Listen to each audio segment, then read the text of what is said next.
साराक्षणिक है और आत्मा एक नित्य है। आत्मा का अनुभव बस एकमात्र नित्य है। कहन राज को कर नमन, करो महान यह काज। आप्त ज्ञान की प्राप्ति है, मंगलमय सुख साज। मंगलमय सुख साज।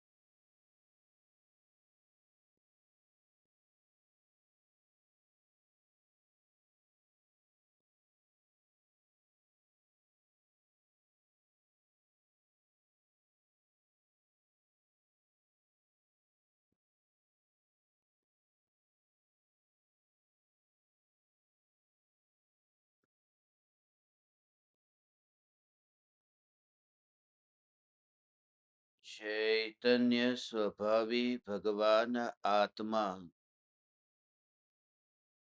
स्वयं ही चैतन्य समयसार है।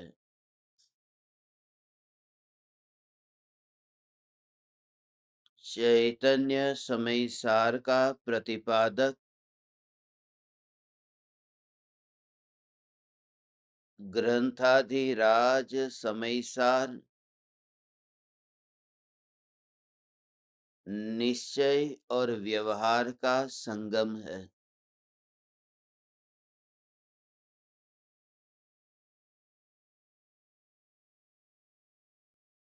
जब तक परमार्थ को पाया नहीं है, तब तक अपूर्ण अवस्था के काल में व्यवहार का अवलंबन लेने योग्य है। आज तक जितने जीव अरिहंत और सिद्ध हुए हैं, वे सभी व्यवहार की सीढ़ी से उस परम शिखर तक पहुंचे हैं। इसलिए आचार्य कुंद कुंद देव ने न केवल त्रिकाली ध्रुव ज्ञायक देव का स्वरूप समझाया है, बल्कि यह भी समझाया है कि त्रिकाली ध्रुव ज्ञायक देव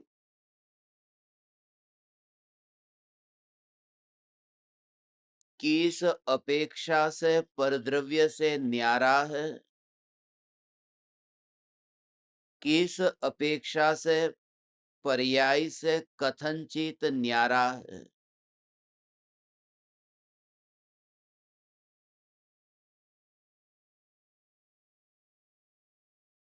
द्रव्य तो त्रिकाल शुद्ध है और पर्याय क्षण भंगुर है, मगर वह जो एक समय की पर्याय है, उस एक समय की पर्याय में ही सारा काम होने वाला है। उस पर्याय की रंच मात्र एलर्जी रखे बिना उस पर्याय में द्रव्य का स्वीकार करना, यही साधक का परम कर्तव्य है। ज्ञान की उछलती तरंग में आत्म राम को जानना, उसी में ही झांकना। पूजा में आता है न, ज्ञान की प्रतिपल उठे तरंग, झांकता उसमें आत्म राम।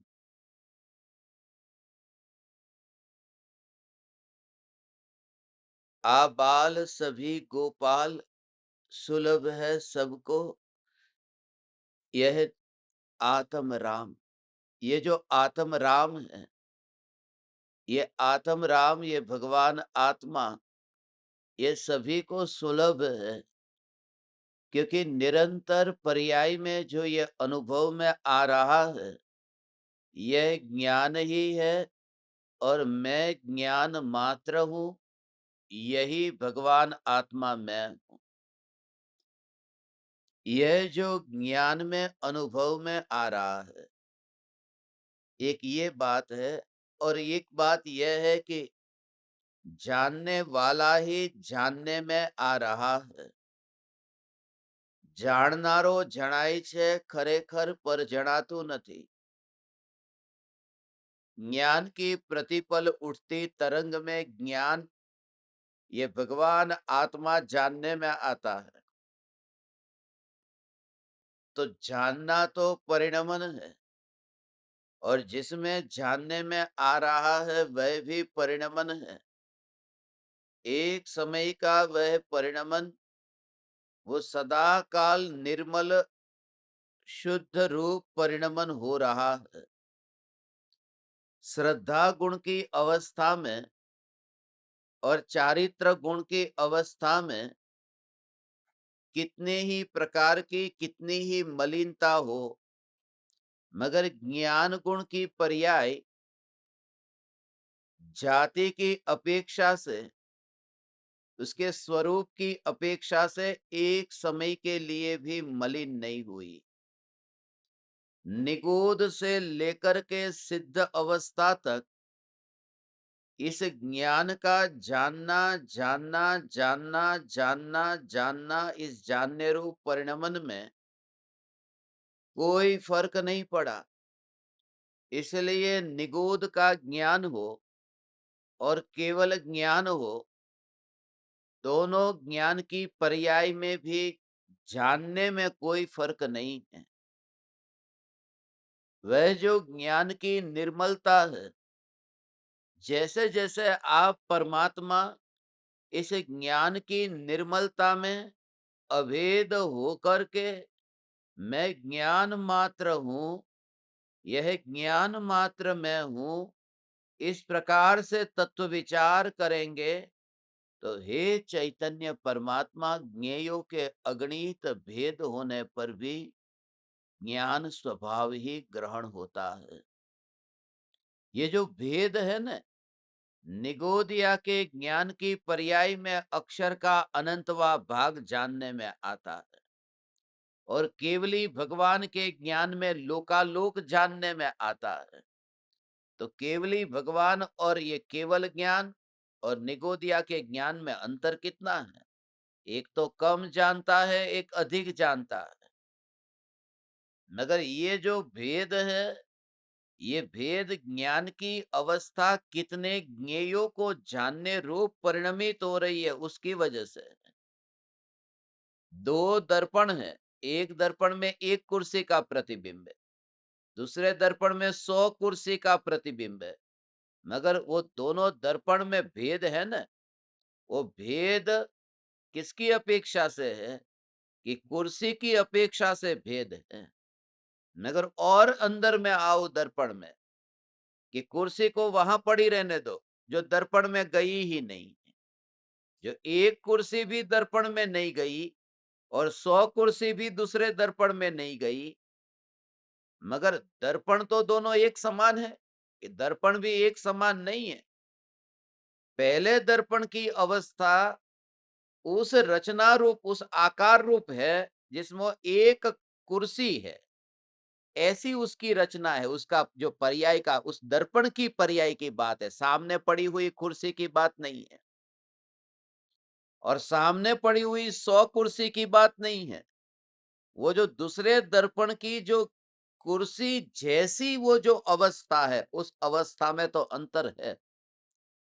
मगर वो अवस्था में जो स्वच्छता रूप जो उस समय की अवस्था है, मात्र स्वच्छता रूप, वो उसकी ज्ञान की पर्याय की विशेष रूप से जो अवस्था हुई है, ये ज्ञान की विशेष पर्याय जो है, उस विशेष पर्याय को भी दृष्टि अगोचर करके ज्ञान की सामान्य पर्याय जो है, जिसमें मात्र जानना है, वो रचना का भी नहीं, उस समय उसका होना, उस समय उसका होना, और होने पर भी उस ओ हो उस समय उस ज्ञान की वर्तमान की अवस्था में उस अवस्था को गौण करके उस समय की वह जो ज्ञान की निर्मल अवस्था मात्र जो जानना, उस जानने को ग्रहण करने का भाव ग्रहण करके फिर आज 67वीं गाथा में प्रवेश करते हैं। ये जो है उससे तुम्हारा जीवन में रूपांतरण आएगा। उस प्रकार से ऐसा है भगवान। इसलिए हे चैतन्य परमात्मा, ये ज्ञान की जो अवस्था, उसमें वो अवस्था विशेष रूप से परिणमित जो ज्ञान की अवस्था, ज्ञान की विशेष अवस्था में कैसा है कि जैसा ज्ञेयों का आकार है, ऐसा भगवान ज्ञान का आकार, मगर वो भेद वहां दृष्टि में दिखाई नहीं देता है। वो भेद का अनुभव भी नहीं है। अनुभव तो ज्ञान स्वभाव का है, और वो वर्तमान में ही है, वर्तमान में है वो। मगर वर्तमान में वो पूरी तरह से किस ज्ञेय को जानने रूप परिणमित है, ऐसा भेद दिखता नहीं। अब गिलास का आकार तो है ना, गिलास का आकार है, और उसमें जो पानी डाला उस पानी में भी आकार है। ये दो आकार के भेद का स्वरूप समझने जैसा है। वो ज्ञेय का आकार, ज्ञान की पर्याय का आकार, और ज्ञान का सहज रूप से जानना जानना जानना जानना, बस उतना ही। इन तीनों के भेद को समझ करके जब सम्यक दर्शन प्रकट होता है, उससे पहले किस प्रकार से वो ज्ञान स्वभाव से ज्ञायक तक पहुंचता है ना, तो ज्ञान का किस प्रकार से वो विचार चलता है, चिंतन चलता है। मैं ज्ञान मात्र हूं, इसका विचार करने के लिए वो पहले शुरुआत कहां से होती, और बाहर में क्या दिखाई देता है। ज्ञानी जो देह होने पर देहातीत है, वो देहातीत होने का भाव ऐसा है भगवान। कांच का गिलास या स्टील का गिलास वो है, मगर उसको नजर में नहीं लिया। जैसे ही गिलास को हाथ में उठाया, तो गिलास का आकार है, गोल है, चौरस है, वो जैसे आकार का वो गिलास है, उसको नजर में नहीं लिया। फिर गिलास में जो पानी का आकार है, किसके जैसा है, गिलास के जैसा है। शब्द ध्यान से सुनना हो भगवान। ये गिलास के आकार जैसा पानी का आकार है, जैसा, गिलास का नहीं है, गिलास के जैसा है। क्योंकि गिलास का आकार गिलास में से बाहर निकल करके पानी में जा सकता नहीं।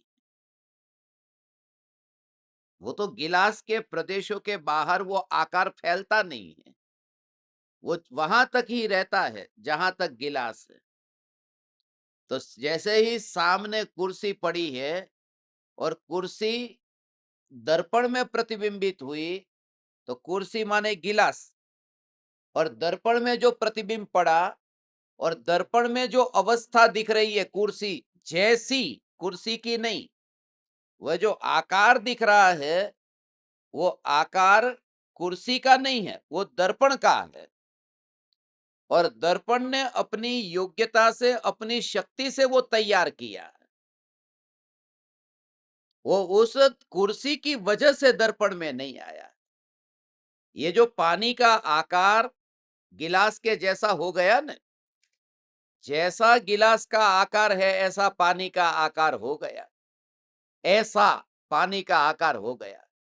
वो तो जैसा गिलास होगा ऐसा आकार हो जाएगा, मगर वो गिलास के कारण नहीं है। गिलास के कारण होता तो कांच के टुकड़े उसमें डाले, तो कांच के टुकड़े का उसके अंदर पत्थर के टुकड़े डाले और कोई दूसरे टुकड़े डाल दो, मिट्टी डाल दो, तो ऐसा आकार नहीं होता है। बीच में कहीं ना कहीं खाली भाग रह जाएगा। वो पानी डाला तो पानी गिलास के आकार जैसा हो गया। वो ये बताता है कि पानी में कुछ ऐसी शक्ति है। वो कुर्सी दीवार के सामने जाती तो दीवार में ऐसा आकार तैयार नहीं हुआ, वो दर्पण में तैयार हुआ, क्योंकि दर्पण में ऐसी शक्ति है, ऐसी दर्पण की शक्ति है। तो जो ज्ञेय ज्ञान में झलकता है, उस समय ज्ञेय के कारण ज्ञान की अवस्था हुई नहीं, ज्ञेय जैसी अवस्था हुई है, मगर ज्ञेय के कारण हुई नहीं है। ये बात। अब आगे कि जो तत्व विचार चलता है कि जब ज्ञानी देह में रह करके देह से अलग होता है, वह दर्पण, वो फ्रेम के होने पर भी वो विरोध नहीं करता है कि मैं कुर्सी का प्रतिबिंब यहां पर नहीं पड़ूंगा, या तो कुर्सी यहां पर नहीं झलकेगी क्योंकि यहां फ्रेम है। वो फ्रेम साइड में पड़ी रहती है। ये देह के अनंत परमाणु वो ऐसे साइड में पड़े रहते हैं जैसे दर्पण के पड़ोस में फ्रेम रहती है। वो बोलने में आता है कि मैं दर्पण लेकर के आया हूं, हाथ में फ्रेम को पकड़ा है, तो बोलते हैं कि दर्पण पकड़ करके तू सही तरह से लेके आना। दर्पण पकड़ लिया कि आप पकड़ लिया। वो व्यवहार से देह को आत्मा कहते हैं, ये व्यवहार है। जैसे फ्रेम को पकड़ा तो ये दर्पण है, ऐसा कहते हैं। अब जो ध्यान में अंतर में लीन होते हैं कि ये ज्ञान की एक समय की पर्याय, जिसमें ये ज्ञेय का प्रतिबिंब पड़ा और ऐसा आकार तैयार हुआ ज्ञान में। वो आकार दो प्रकार का है। वो कैसा आकार है कि जब यहां से कुर्सी का प्रतिबिंब पड़ा दर्पण में, तो दर्पण की रचना कुर्सी जैसी हुई। तो दर्पण कुर्सी के आकार का हुआ या चौरस है? दर्पण का आकार कैसा है? तो उसका फिजिकल शेप देखोगे तो चौरस है, मगर उसमें झलकना देखोगे तो कुर्सी है। कुर्सी के जैसा आकार है, मगर अकेला कुर्सी जैसा आकार नहीं है। क्योंकि समझो कि दर्पण है 5 फुट का और कुर्सी है 2 फुट की, तो कुर्सी के पास में भी जो भी दीवार वगैरह वहां पर होगा वो भी तो प्रतिबिंबित होगा। तो जितने आकार में दर्पण है, उतने ही आकार में दर्पण में अवस्था तैयार हुई है। ये तो कुर्सी पर हमारा जोर होने से वो साइड की वस्तु जो प्रतिबिंबित होती है वो हमें नहीं दिखाई देती। बाकी दर्पण तो बिना विकल्प का उसमें पदार्थ झलकता है, वो भेदभाव नहीं करता।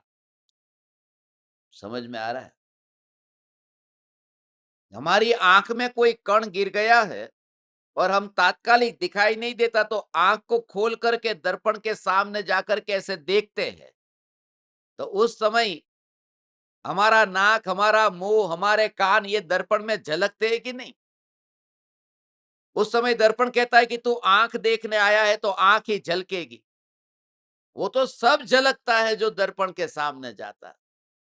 ये ज्ञान की पर्याय का स्वभाव ऐसा है कि सहज रूप से ज्ञेय ज्ञान में झलकते हैं। तो पहला तो ये रस नहीं रहा कि ज्ञान की पर्याय में ये जो ज्ञेय झलकते हैं, तो एक कुर्सी का आकार, दर्पण का आकार। कुर्सी की वजह से दर्पण में आकार हुआ नहीं। दूसरी बात कि दर्पण में जो रचना हुई है, दर्पण में जो दर्पण की अवस्था है, वो कुर्सी की अवस्था दर्पण में आई नहीं। ऐसे ही ये ज्ञान रूपी दर्पण के अंदर जो भी निरंतर जानना हो रहा है, ज्ञेयों के कारण होता नहीं। नहीं तो वो सवार हो जाएगा। लोकालोक केवल ज्ञान में झलकता है ना, तो लोकालोक मालिक हो जाएगा। महावीर भगवान का मालिक कौन? की लोकालोक। कि हम है तो तेरी ये रचना हुई है। तेरे ज्ञान की रचना में लोकालोक जैसा, जैसे दर्पण में कुर्सी जैसा प्रतिबिंब वहां पर दिखता है अवस्था, तो लोकालोक मालिक हो जाएगा केवल ज्ञान का, और महावीर भगवान को गुलाम बना देगा कि हम, मगर महावीर भगवान गुलाम क्यों नहीं बनते? क्योंकि ज्ञान की रचना ज्ञान से हुई है, वो ज्ञेयों से रचना नहीं हुई। समझ में आ रहा है ऐसा? वो तो पास में ऐसा है कि पानी का आकार गिलास जैसा पास में है, तो लगता है गिलास की वजह से हुआ है। वो तो छू रहा है ना पानी गिलास को। यहाँ तो कुर्सी दर्पण को छूती भी नहीं है।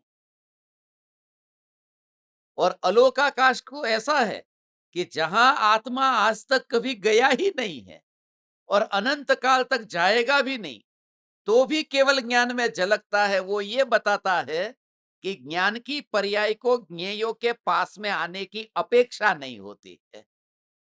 वो ज्ञान की स्वतंत्रता है, और ज्ञानी के अंदर निरंतर वो परिणमन चल रहा है। तो दो आकार हुआ, एक तो गिलास का आकार, दूसरा पानी का आकार।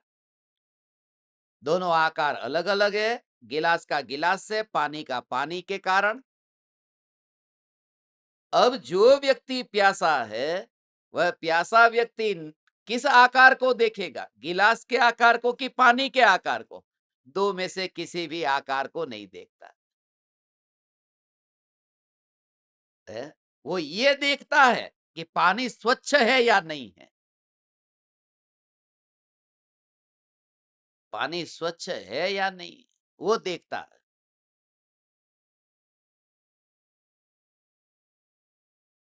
पानी कचरा वाला होगा तो वो नहीं पीऊंगा। तो उसने गिलास को हाथ में उठा लिया, ये देखना बंद कर दिया कि ये गिलास का आकार कैसा है। दूसरा ये देखना बंद कर दिया कि पानी का आकार कैसा है, और पानी को उठाया और उठाकर देखा तो पानी में कचरा भरा पड़ा था।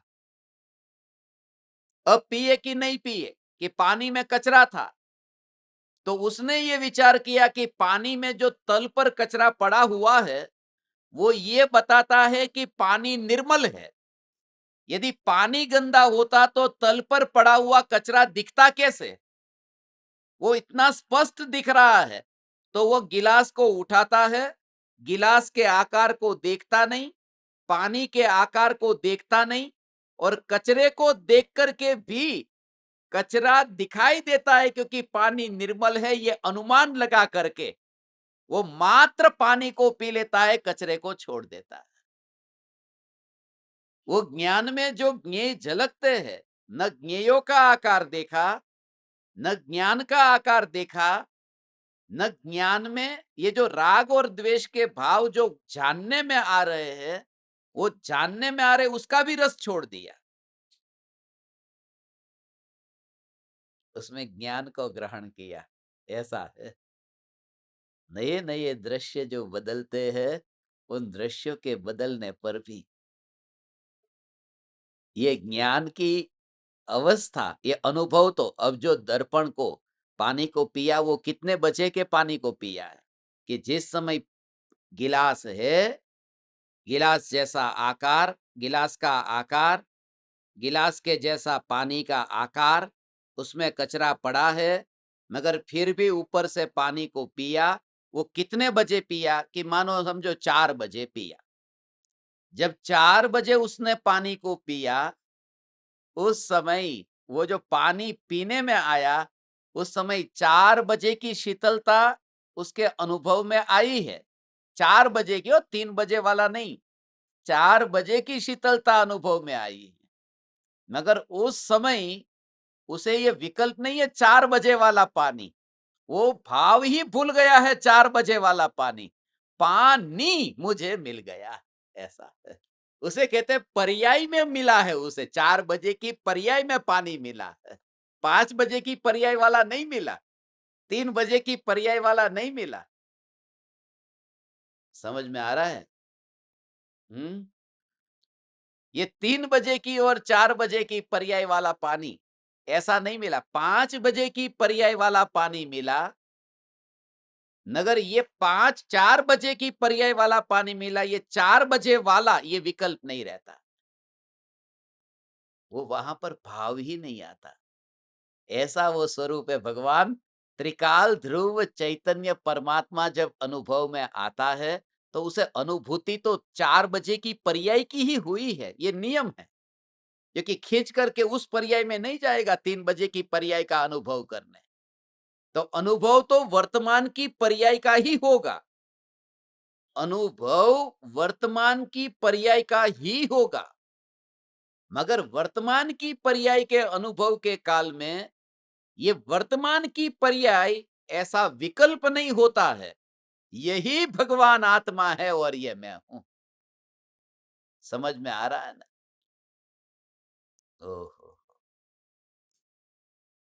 ये त्रिकाल ध्रुव ज्ञायक देह, तो ये जो अनुभव में आ रहा है यही मैं हूँ, यही मैं हूँ।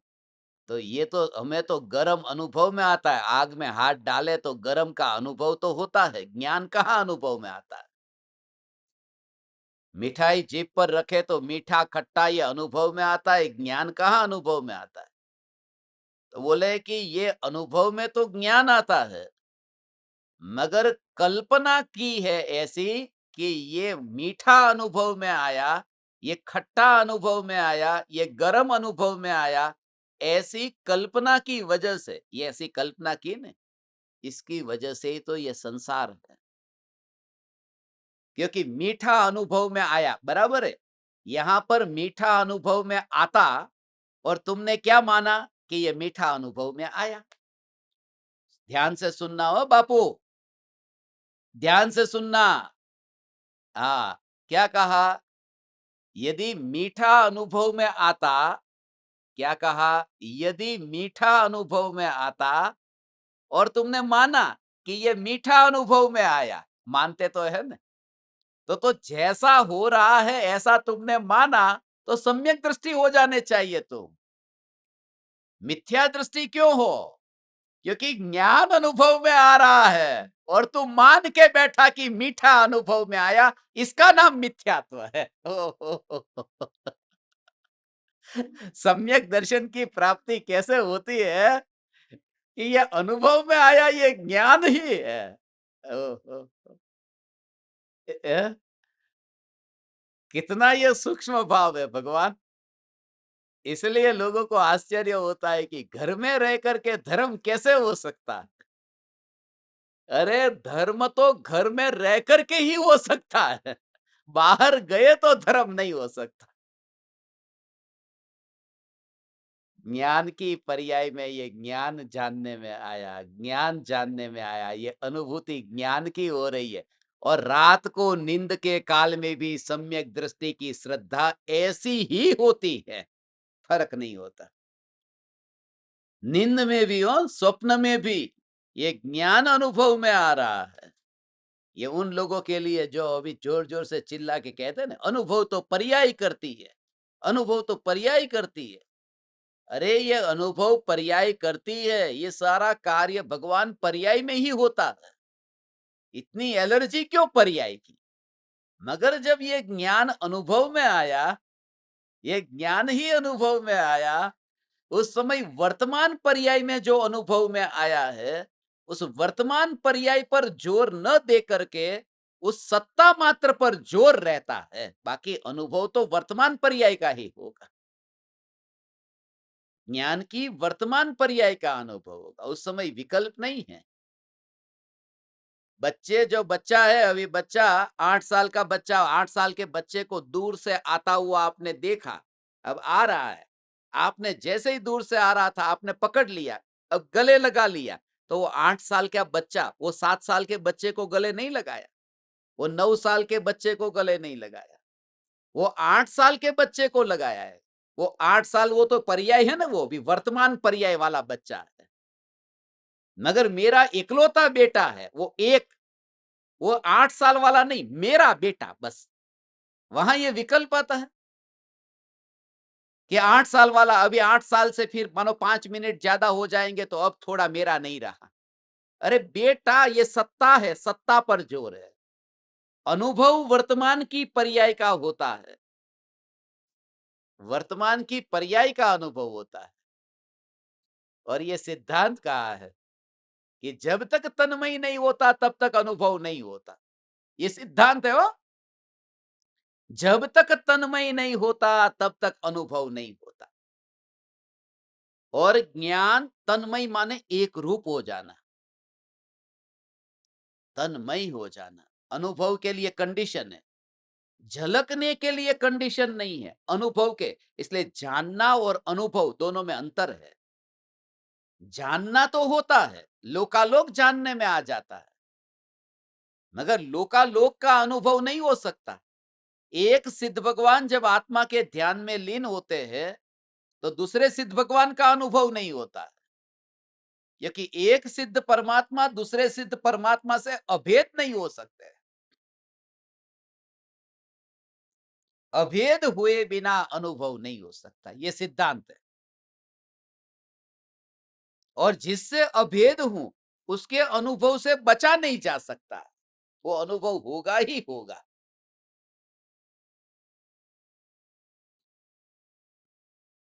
और क्या कहा?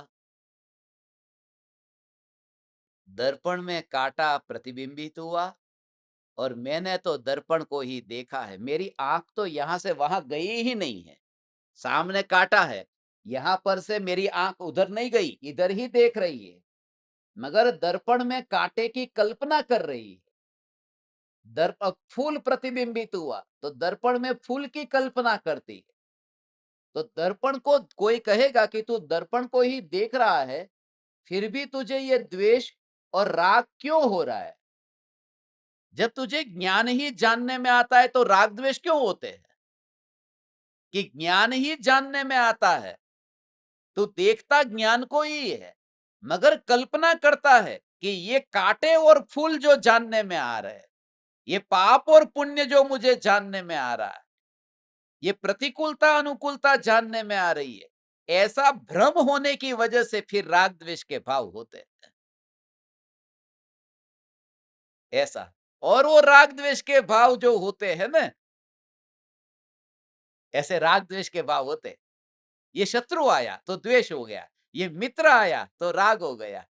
ये राग द्वेष के भाव होते हैं।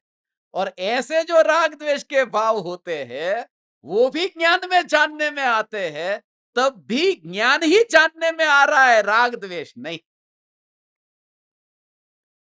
क्योंकि सिद्धांत तो बदलता ही नहीं है। माने शत्रु मित्र भी नहीं और राग द्वेष भी नहीं। ऐसा ये भगवान आत्मा का स्वरूप निश्चय से है, मगर व्यवहार से मैं दुखी हूं, इसलिए यहां बैठा हूं। पापी हूं, कर्मरत से मलिन हूं। अब ये पूरा व्यवहार ये भी स्वीकार करता हूं, दृष्टि में ये रहे। एक बार भी उसका वहां पर वाणी में बोलता नहीं है और इस प्रकार से स्वच्छंदी होता नहीं है। ये सूक्ष्म बात है कि वो सुनता है कि वो वर्तमान में ज्ञान की अवस्था में ये ज्ञेय जानने में आते ही नहीं, ये ज्ञान ही जानने में आ रहा है, ज्ञान ही जानने में आ रहा है। मगर होना आनंद का कारण नहीं है, होने से आनंद प्रकट होता नहीं है। यदि स्वीकार हो तो आनंद प्रकट होता है। क्या कहा? होने से आनंद नहीं होता। मैं भगवान आत्मा निगोद में जब था तब द्रव्य स्वभाव से शुद्ध था कि नहीं? द्रव्य स्वभाव से तो तीनों काल में शुद्ध हूं, तो मेरी शुद्धता का होना वहां पर था कि नहीं? शुद्धता का होना तो था, मगर आनंद आया ही नहीं, अनंत दुख भोगा। क्योंकि होना सुख दुख का कारण नहीं है, उसमें तुम्हारा अनुभव किस प्रकार का हो रहा है उससे सुख दुख है।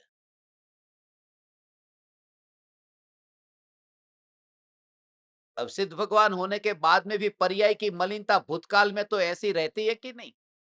भूतकाल में तो मलिन पर्याय थी, मगर उससे कोई दुख नहीं होता। होना तो है। यहां तो वो भूतकाल की बात कही सिद्ध भगवान को, तो निगोद को तो वर्तमान की जब मलिन पर्याय है तब वर्तमान में त्रिकाल ध्रुव शुद्ध परमात्मा है। मगर आनंद नहीं आया।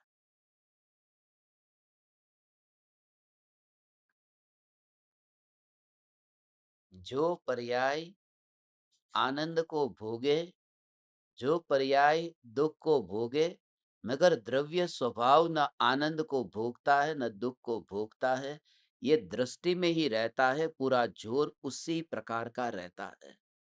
और उसके साथ में फिर व्यवहार में इस प्रकार के विकल्प साइड में आते ही आते हैं, ये नियम से आते हैं। इस प्रकार के भाव आते हैं, यदि नहीं आए हैं तो समझना कि चैतन्य तत्व का चिंतन भी ठीक तरह से नहीं हो रहा है। यदि गुरु भक्ति का भाव नहीं आता है तो समझना कि वो चैतन्य चैतन्य ये चिंतन जो चल रहा था ना, वो झूठा है, वो गड़बड़ है। यदि तुम्हें परमात्मा के प्रति भक्ति का भाव नहीं आता, यदि तुम्हें एकेंद्रिय से लेकर के पंचेंद्रिय जीवों के प्रति करुणा का भाव नहीं आता, इस प्रकार का भाव यदि नहीं आता, तो नियम जानो कि उस समय ही ऐसा भाव आत्मा में होता ही है। तो ऐसा भाव होता है तो उस समय की बात है। हो, ये तुमको जो कह रहा हूं ना, उसका गहरा सूक्ष्म भाव है।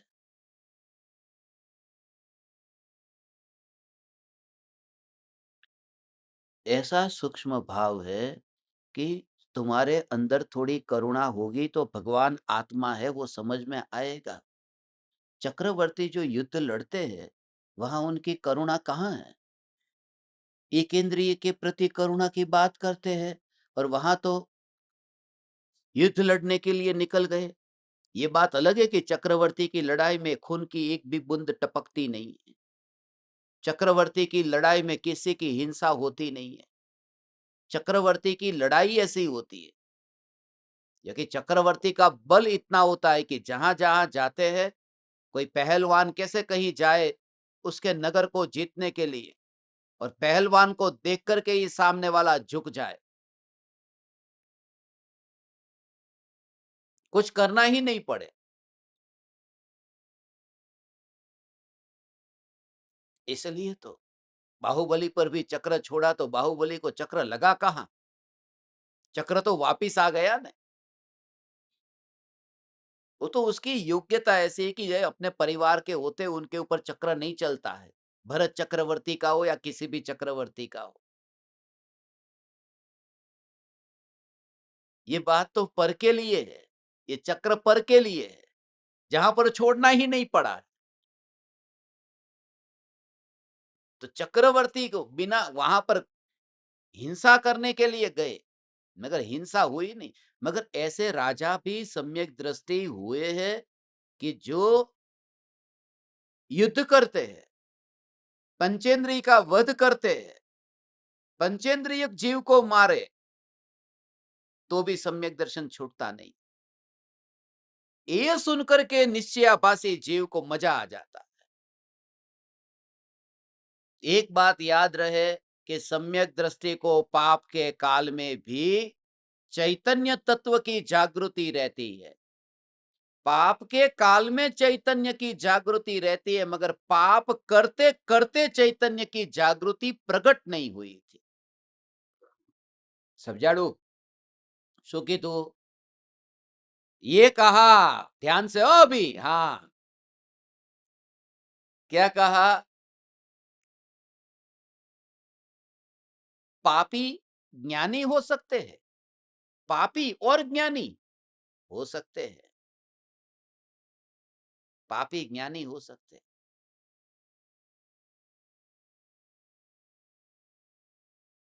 हो सकते हैं पापी ज्ञानी। पापी ज्ञानी हो सकते, नहीं हो सकते। पापी ज्ञानी नहीं हो सकते। ज्ञानी पापी हो सकते हैं। ज्ञानी पापी हो सकते हैं, पापी ज्ञानी नहीं हो सकते। गूगली हो शैन वॉन का। ऐसा है। डॉक्टर सो सकता है, डॉक्टर सोता है। डॉक्टर सोता है कि नहीं सोता है? कि सोता है। डॉक्टर सोता है तब भी डॉक्टर है ना, मगर सोते सोते कोई डॉक्टर नहीं हो सकता है। तो ज्ञानी पापी हो सकता है, मगर पापी होते होते कोई ज्ञानी नहीं हो सकता। वो है ना ऐसा। कोई सोते सोते डॉक्टर थोड़ी होगा, होगा कि नहीं होगा? सोते सोते कोई डॉक्टर होगा? हाँ, सपने में हो जाएगा। ऐसे ही कल्पना में हो जाएगा कि मैं ज्ञानी हो गया हूं। हाँ, उठेगा तब पता चलेगा, कि जब पता चलेगा कि अरे डॉक्टर तो हुई ही नहीं। और वो डॉक्टर हो भी जाएगा और सपने में कितने का ऑपरेशन भी करके आ जाएगा। ये जितने भी प्रवचन हो रहे हैं अज्ञानियों के द्वारा, ये सोते सोते ज्ञानी हुए हैं और सपने में ऑपरेशन कर रहे हैं।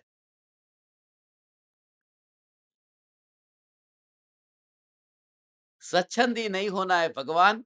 हमारे पर्याय में, हमारी पर्याय में वर्तमान में दोष है।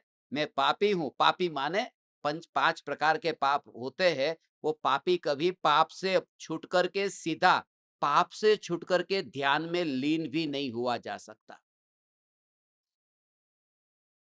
कोई भी जीव पाप से तो धर्म होगा नहीं, मगर पाप से छुटकर के आत्मा के ध्यान में लीन हो ही नहीं सकता। ये भी नियम है, सिद्धांत है। ये दूसरी गुगली। अभी 6 बॉल फेंकूंगा, एक ओवर।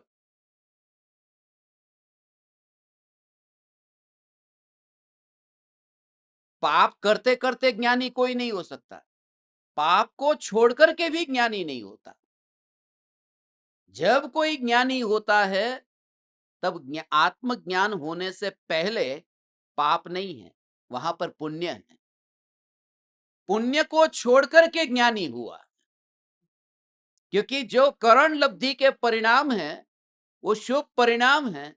वहां पाप का तो त्याग किया है। अब तो जो शुभ भाव था, अशुभ को छोड़ करके लीन नहीं हुआ, शुभ जो था उसे छोड़ करके अपने में लीन हुआ। अशुभ से तो पहले ही छूट गया था। अब जो शुभ बचा था उस शुभ से छूट करके अंतर में लीन होता है।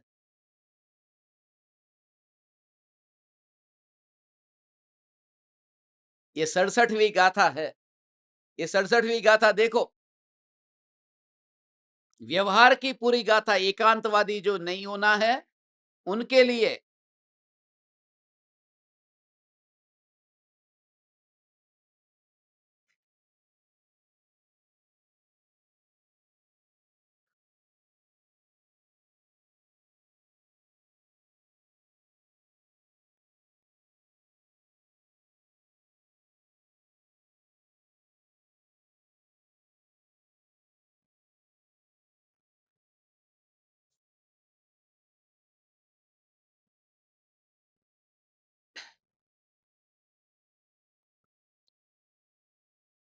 पज्जता पज्जता जेसुह मा बादराय जे चेव देह सजीव सन्ना सुते व्यवहार दो उत्ता।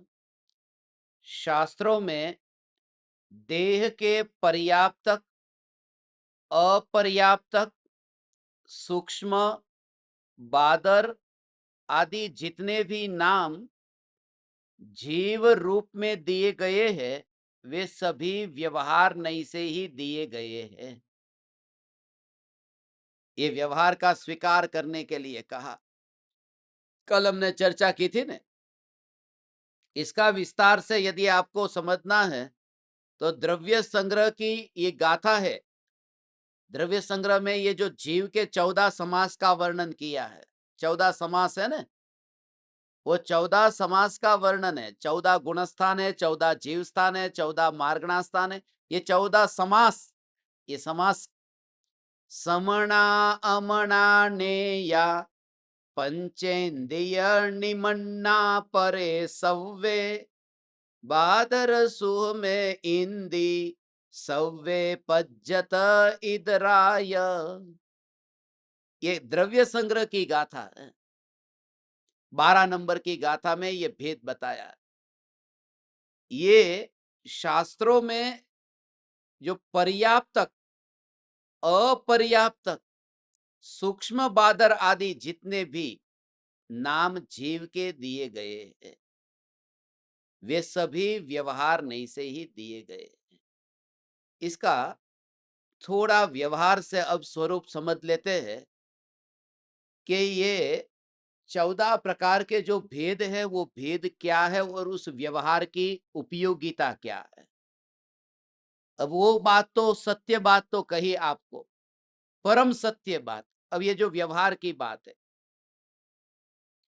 एक इंद्रिय, दो इंद्रिय, तीन इंद्रिय, चार इंद्रिय और पांच इंद्रिय, ये तो पंच पांच इंद्रिय तक के जीव हुए। अब जो एकेंद्रिय है, वो एकेंद्रिय में दो भेद लेना है, सूक्ष्म और बादर, ये दो भेद लिए। और पंचेंद्रिय में दो भेद लेने हैं, संगनी और असंगनी। एकेंद्रिय के कितने भेद, कौन कौन से? बादर और सूक्ष्म। और दूसरा है पंचेंद्रिय के संगनी और असंगनी। तो कुल मिलाकर कितने भेद हो गए कि बादर एकेंद्रिय, सूक्ष्म एकेंद्रिय, दो इंद्रिय, तीन इंद्रिय, चार इंद्रिय, असंगनी पंचेंद्रिय और संगनी पंचेंद्रिय। तो कुल कितने हुए? अरे 7 हुए। ये हुए ना 5 के फिर दो दो करके 7 हुए। हाँ, अभी तो 7 हुए ना कि एकेंद्रिय जो है, एकेंद्रिय में दो भेद। आप तो वाणिया छो, आटलो हिसाब तो आवड़े रे यार। एकेंद्रिय के दो भेद, दो इंद्रिय, तीन इंद्रिय और चार इंद्रिय के कोई भेद नहीं। तो पंचेंद्रिय के दो भेद।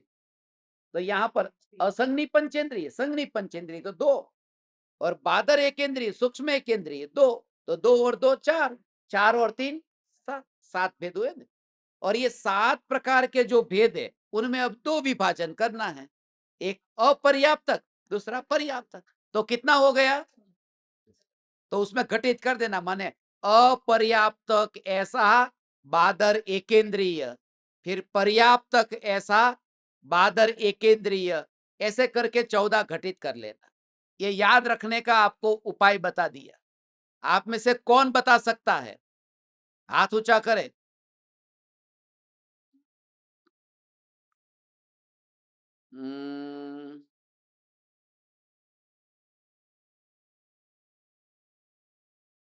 जो स्थानकवासी है वो हाथ नीचा कर दे, जो बचपन से स्थानकवासी थे वो हाथ नीचा कर दो। इसके लिए क्योंकि आज तक तुमने उपाश्रय में यही सीखा, ये तो बहुत सीखा है तुमने, ये व्यवहार का बहुत सीखा है। मुझे पता है आपको आता है, आपके गुणगान गा रहा हूं, ऐसा मत समझना स्थानकवासी का। मगर आपको ये सब संस्कार बचपन से मिले हुए हैं, ये संस्कार है ना, माँ बाप के द्वारा बच्चे को वो संस्कार तो मिले न। इसलिए बहुत से बच्चे ऐसे हैं कि जहां पर माँ बाप ने संस्कार दिए हो, बचपन से थोड़ी बात भी कही हो, थोड़ा बहुत कहा हो न, तो पूरा पूरा पूरा उसके अंदर से कुछ न कुछ कहीं ना कहीं वो घर का माहौल तुम्हारा ऐसा तुम्हें तैयार करना है, तैयार करना है। साचू कहूं ने, हूँ काले काले कल मुझे आपके बारे में ऐसा ही विचार आ रहा था। आपका बेटा मेरे साथ में काहे को घूम रहा है, मेरे साथ में काहे को जा रहा है, मेरे पीछे इतना पागल क्यों हो रहा है? कि माँ बाप ने कोई ऐसे संस्कार डाले, घर में धर्म के संस्कार डाले हो ने बचपन में, आ नाखवा जरूरी છે। છોકરા ખાલી પેદા કરીને છોડી નહીં દેવાના, આવી રીતે સમજાવ્યું હોય। તમારો છોકરાનો છોકરો આ બધું બોલવાનું ક્યાંથી શીખી ગયો? એણે મારું નામ ચૈતન્ય કેવી રીતે રાખી દીધું? આ સંસ્કાર નાનપણથી તમે આવા સંસ્કાર જો નાખેલા હોય ને, તો આવો ધર્મ મળ્યો છે ભગવાન, એવો આખા ઘરનો માહોલ કરો। એવા બધી બાજુ તમે ફોટા મૂકેલા હોય, शास्त्र તમે રાખેલા હોય। कल कल देखना जैसा तुम्हारा घर का माहौल है, आज जो हालत इतनी बिगड़ी हुई है मुंबई जैसे शहर में, मैं देखता हूं, और अब तो बड़े छोटे छोटी जगह भी हो गया है। बच्चे शराबी क्यों हो गए? बाहर जाकर के ड्रिंक ओकेशनली, ये बायोडेटा में, जैन के बायोडेटा में ड्रिंक ओकेशनली कहां से आ गया? ऊपर लिखा है रमेश जैन, सुरेश जैन, और नीचे ड्रिंक ओकेशनली। परिवार का माहौल तुम्हारा ऐसा बना नहीं है, माहौल नहीं बना, तुमने संस्कार नहीं, और निश्चयाभासी जो है वो संस्कार नहीं देता। और निश्चयाभासी क्या, जिसको धर्म का कुछ पता ही नहीं है। आज इसलिए आप जितने भी बैठे हैं मेरे सामने यहाँ पर, आप में से ज्यादातर तो ऐसे हैं ना जिन्होंने बचपन से मांस नहीं खाया, शराब नहीं पी, वो माता पिता से इतना संस्कार मिला है ना। तो माता पिता मेरे नहीं है, मगर जब मैं जाता हूं तो मैं माँ बाप के पैर इसलिए दबाता हूं, नहीं कि वो अच्छे हैं। अरे उन्होंने बचपन से ये संस्कार नहीं दिया होता तो मैं ये बात कहां से जानता। और इस प्रकार के व्यवहार के भाव आए बिना धर्म हो ही नहीं सकता। तुम जिम्मेदार हो, वो संस्कार जाए या न जाए। बाप बेटे में संस्कार न दे सके, मगर बेटे के बेटे को तो संस्कार दे सकता है कि नहीं। बेटा चलो पूरे दिन भर दुकान पर रहा, मगर दादा का पोते के साथ में ज्यादा रहना होता, तो संस्कार तो देना चाहिए कि नहीं। वो जाता है कि नहीं दादा का संस्कार पोते में। अरे भगवान, दादा का संस्कार पोते में जाता तो आदिनाथ का संस्कार मारीची में क्यों नहीं गया। ऐसा है। कुछ भी नहीं दिया होगा। राजा ऋषभदेव घर में ही थे ना, तीर्थंकर। पोते को गोद में रख के खिलाया पिलाया, उसको ध्यान नहीं रखा, प्रेम नहीं दिया। मगर ये जान करके हमें स्वच्छंदी होना नहीं है। ये स्वच्छंदता का उपाय ऐसा है, निश्चयाभासी ये तर्क देता है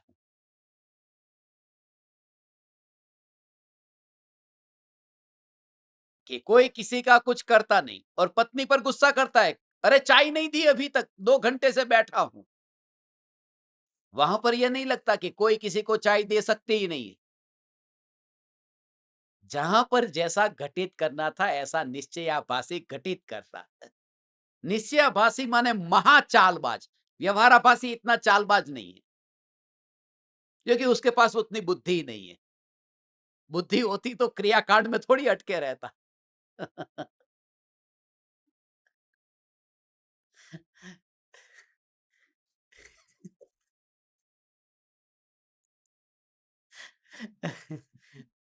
આવું છે બાપુ, સમજાય છે આ બધું કઈ? हाँ, ये जो व्यवहार है, ये व्यवहार भी अपनी भूमिका अनुसार, ये 14 प्रकार के जो जीव समास का है, ज्यादातर को तो अभी याद हो गए ना ये 14। उसमें अपर्याप्तक और पर्याप्तक, ये जो पर्याप्तियां कल हमने कही ना, कितनी पर्याप्तियां है? 6 पर्याप्तियां है। तो उनमें जो 6 पर्याप्ति है, उनमें 4 पर्याप्ति, ये भी नाम याद रख लेना। और कल आपको हो सकेगा तो मैं चार्ट बन करके, हो सकेगा तो, प्रॉमिस नहीं करता, क्योंकि यहाँ पर पूरे दिन भर इतना इतनी इतनी जगह पर पगला करने जाना होता है। पगला करवा नहीं, पगला पाड़वा। पगला पाड़वा માટે જવાનું હોય એટલે ટાઈમ મિલેगा नहीं मिलेगा पता नहीं, मगर आहार, शरीर, इंद्रिय और श्वासोच्छ्वास, ये 4। भाषा और मन, ये अलग। तो 42 याद रखना, 42। तो जितने भी जीव होते हैं उन सभी जीवों को एकेंद्रिय से लेकर के पंचेंद्रिय तक में ये आहार, शरीर, इंद्रिय और श्वासोच्छ्वास,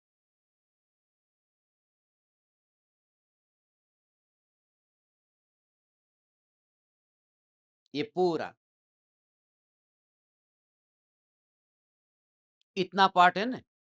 ऐसे जो फ्रेंच का दाढ़ी रखते हैं ना, ऐसे ये ऊपर की बात है, वो थोड़ी ऊपर तक ले लेना, यहां तक की। तो अपन आहार कहां से लेते हैं? यहां से, मुंह से आहार। वो याद रखने की ट्रिक बता रहा हूं आपको कि यहां मुंह से पहला आहार, और इससे बना क्या कि पूरा शरीर, आहार से बना शरीर। ये और फिर यहां पर ये नाक माने इंद्रिय, और यहां से अंदर जाती है हवा, बाहर आती है श्वासोश्वास। तो ये चार इधर ही हो गए, आहार, शरीर, इंद्रिय, श्वासोश्वास, ये चार। अब दो रहा, तो उसमें है भाषा और मन। तो वो जो है वचन और मन, तो ये तो काया की बात हुई। ये जो चार बात है वो पूरी काया से रिलेटेड है, और ये जो है ये मन वचन की है। तो वचन को कहा भाषा और मन को कहा मन। वचन को कहा भाषा पर्याप्ति और मन को कहा मन पर्याप्ति। तो इस तरह से ये मन वचन काया। उल्टे से देखोगे तो मन, फिर आएगा वचन, और फिर इधर के चार काया में। और उसमें काया में चार लेने के लिए आहार, खाए बिना भूखा पेटे भजन न થાય એટલે ભોજન, તો શરીર ટકે તો સાધના થાય, સમજાણું? અને એ સાધના થાય તો પછી આ ઇન્દ્રિયો કામમાં આવશે ધર્મ કરવાના, પણ શ્વાસ જ નો ચાલતો હોય તો ऐसा।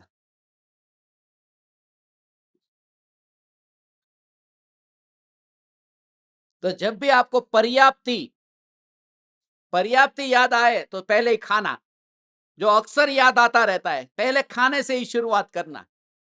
खाधू तो शरीर टकशे। आहार पर्याप्ति, शरीर पर्याप्ति, इंद्रिय पर्याप्ति। इंद्रिय पांच है मगर यहां से लेना है ना, इसके लिए इंद्रिय पर्याप्ति, श्वासोश्वास पर्याप्ति, और फिर भाषा और मन। भाषा पहले, मन बाद में। तो एकेंद्रिय जीव जो होते हैं उनको ये चारों पर्याप्ति, चार पर्याप्ति होती है। फिर दो इंद्रिय को पांच होती है, क्योंकि भाषा आ गई ना, वचन आ गया। तो दो इंद्रिय, तीन इंद्रिय, चार इंद्रिय और असंगनी पंचेंद्रिय, वहां तक तो रहेगी पांच। और संगनी पंचेंद्रिय जो होगा तो मन आ गया, माने छह पर्याप्ति होगी। समझ में आया? ये पहले को तो चार, और फिर दो, तीन, चार और पांच का आधा, माने 3.5 हो गए ना। दो, तीन, चार और पांच का आधा भाग माने 3.5। वहां पर क्या होगा? वहां पर अकेली भाषा होगी, और फिर लास्ट में जो आधा है वहां पर तो भाषा भी होगी, मन भी होगा, और काया तो थी ही सभी में। ऐसा है।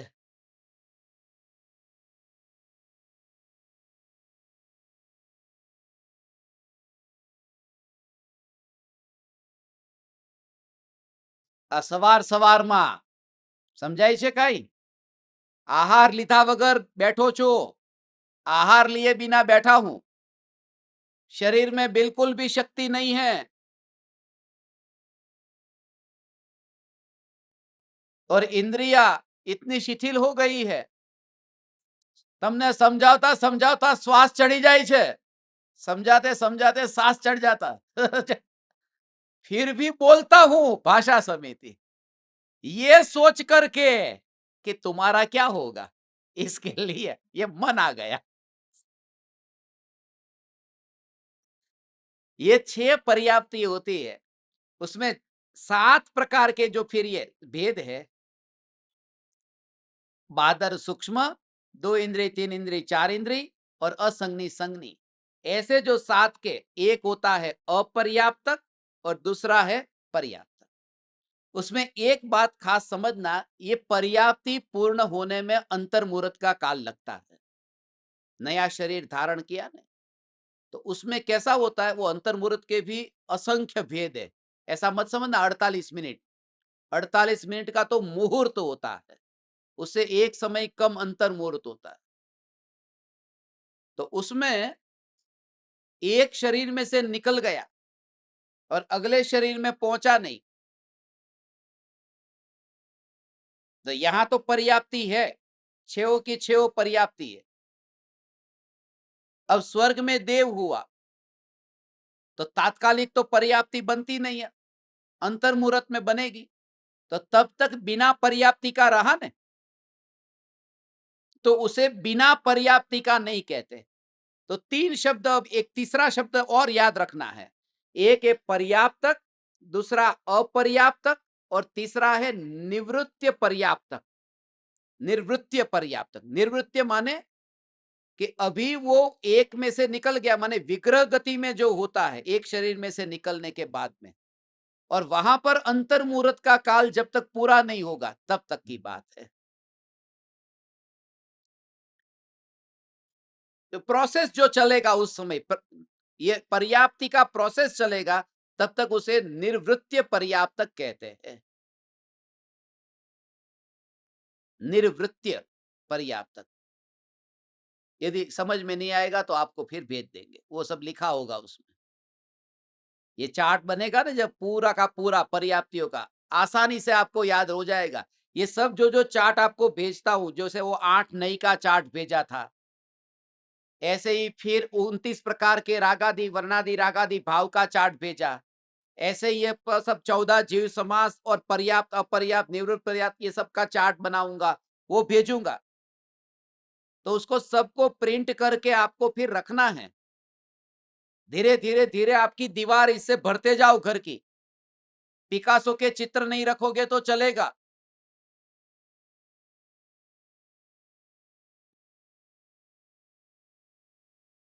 तो ये गाथा है, ये व्यवहार की गाथा, ये सारा का जो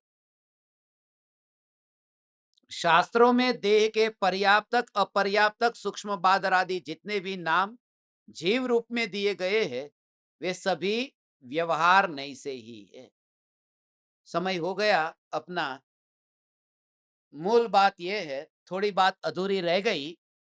कल हमारा जीव अजीव अधिकार पूर्ण होगा। कल सेलिब्रेशन होगा। पहला चैप्टर समय सार का पूर्ण होने जा रहा है। उसकी खुशी में कल आपको एक भेंट मिलेगी।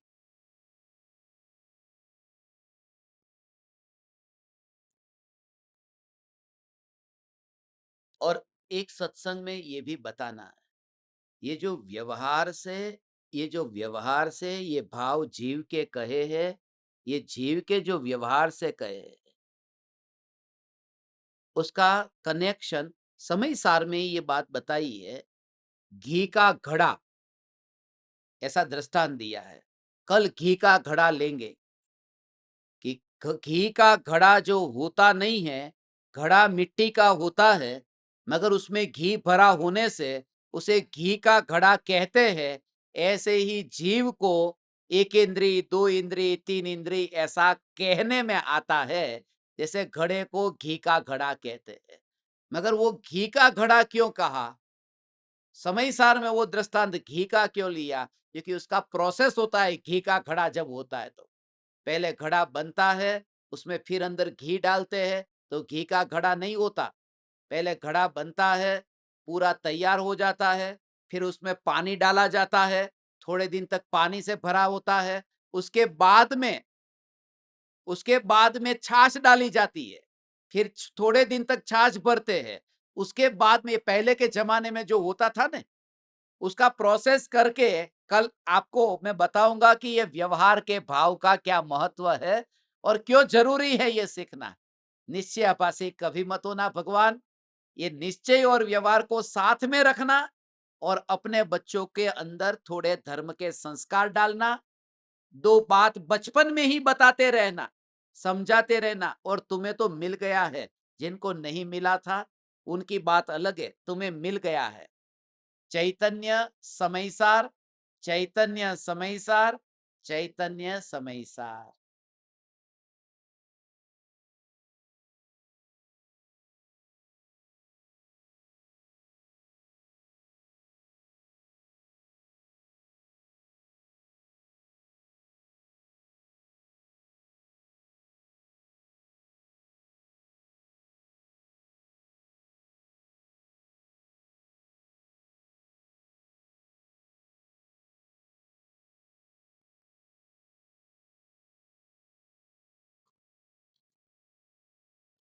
अहो अहो श्री सद्गुरु करुणा सिंधु अपार, इस पामर पर प्रभु किया अहो अहो उपकार, अहो अहो उपकार। देह सहित जिनकी दशा, वरते देहा